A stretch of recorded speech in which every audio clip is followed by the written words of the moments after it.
About it real quick. I'm working. And I just got this thought. I want to get it off my brain real quick because I'm in and off the social media, checking my page, and just getting buzzes here and there. And so I just be seeing all these different little things. And if comments, I'm gonna tell you this comment. What I'm finna, well, this is I guess issue or whatever that I'm finna address right now. Is one that I've seen over time. So, anyways, this here real quick. We get into this thing, black men, black women, particularly, right? We always have the issues with each other. And whether it's justified or not, what we do is point out each other's faults. We tell each other what you need to stop doing. We tell each other what you need to do more of. And we seldomly ever get on, put a post out or put a video out where we just checking ourselves. I'm saying just making it personal. Well, look here, I know I do this, that, there, and other. I need to do this, that, there. You know what I'm saying? We seldom ever do that. So this is my thing. I feel like, this is your boy. I have a perspective. You know what I'm saying? So my perspective is this. If everybody focus more on themselves, on what they need to do better, on what they're doing wrong, how they could respond differently, if they focus on the stuff that stuff that happened when they were young, whether the father was there, father wasn't there, how they was there, the good, that they brought to the table, the bad that you feel they brought to the table. I mean, because all of that affects us today. All of that has a lot to do with why we see things the way we see it, why we feel the way we feel about certain things. So those things carrying off into other experiences, relationships, platonic relationships, friends, peers, so on. And I just believe that, we come out of these situations and we leave these situations with a negative perspective. The reason why we're leaving with a negative perspective, a counterproductive perspective, is because what we do is focus on what the other person done and what the other person didn't do and what the other person could have done better and so on. And, just with that little piece being said, we all have scars. We all have some psychological imbalances or whatever that happen from some type of experience, and maybe mother or father was on drugs or whatever. They cause some kind of chemical imbalance in the brain. Whatever. My point is this here. We all have some stuff going on, and whether we choose to recognize it or not or look for it or not, we do. And so just being considerate, not everybody's going to make the right decision. Not everybody's going to make the best decisions, but I guarantee you everybody wants to be happy. And sometimes in our pursuit for happiness, we can do some things that are largely misunderstood, that are largely just not understood.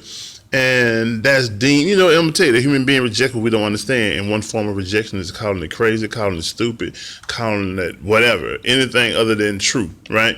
And so when we don't understand something that a person does, we quick to write it off. So instead of, just instead of always pointing out what others do, what we can't accept is the fact that nobody is perfect. Everybody wants to be happy. And when two people don't harmonize, we ain't got to make it nothing other than that. We just don't harmonize. We separate. I can still love you from over here. And so forth, because it's all about a choice. I choose to be there. I'm going to let you do this, or I'm not going to let you do this. And I'm going to tell you, I let you do it by choosing to be there. I let you do it by maybe not forcing you to prove certain things to me. Opposed to me just giving you my trust or whatever the case may be, And I'm telling you, a liar can't be a liar by just words alone. You know what I'm saying? I mean, my point is that if a person is a liar, right, you see it in their actions. You don't have to wait till they do something, where you can't ignore it no more. But I'm saying a person, small stuff they do that lets you know that they're not straight up all the time and they can't support their words. So, again, man, it's always a self choice, or it's always self. But I'm telling you, that's the hardest thing for the average person to do, is really focus on self and say what I could have done differently. just take some responsibility and just say, I want to be better. I'm going to do better. I'm going to be a better person. And I'm going to give a person what I want a person to give me. And when they can't give me that, I just move around. You know what I'm saying? I just don't deal with them. I limit the way we socialize or the way we interact. It may be no more than a hi and bye. It may not be no more than a post here or there, or hey, how you doing thing, But my point is that we have a choice, and so just give people what you want in return, opposed to giving people what they give you. Because if you do that, that's not going to benefit you. It's not going to be conducive to what you say you want in the long run. You're going to continue to what's going to happen is it's going to become a part of your psychology, as well as a part of your pattern, your character, and you're just going to get more of that. You're going to give people stuff that they don't deserve, and you're going to get more of that in return. They say that, man, the universe is energy. Our minds think and control on the energy wavelength or wave level or whatever, and the people that we got in our world, the people we deal with, we bring them there. That's who we are. We attract really what we are, and we don't understand that. And our vanity won't allow us to see it and allow us to accept it, but we attract a lot of that stuff. Because if we can love a person one day and then down the line we hate that person, it's because it's not what we wanted, or it turns unfavorable, or more of who they are start to surface or whatever. But man, we just have to reach a point of stop all the pointing and blaming people for what they did and didn't do, because it's affecting us as an individual negatively, and then as a whole negatively. It's affecting our kids negatively, and all we're doing is perpetuating that same nonsense. So we just have to reach a point of just bettering ourselves, being a better person, striving to be a beautiful person, and striving to see the better, the good in everybody. And even if you got to deal with them from a distance, even you got to love them from a distance, but once you choose to do something with someone, to love someone, to trust someone, to engage with somebody, you're responsible for what happens after that.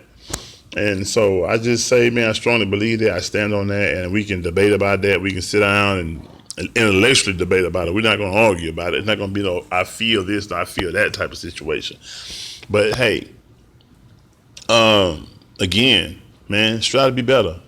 Stop focusing on the problem, focus on the solution, and the solution lies with each and every individual. Just be who you be the kind of woman or a man that the person that you're looking for, the person that you really deserve. Be that. I'm talking to him and her. Be that. You know what I'm saying? Because that's what I strive to be. So again, man, if it don't sound right, if it don't look right, it don't feel right, try shifting your perspective.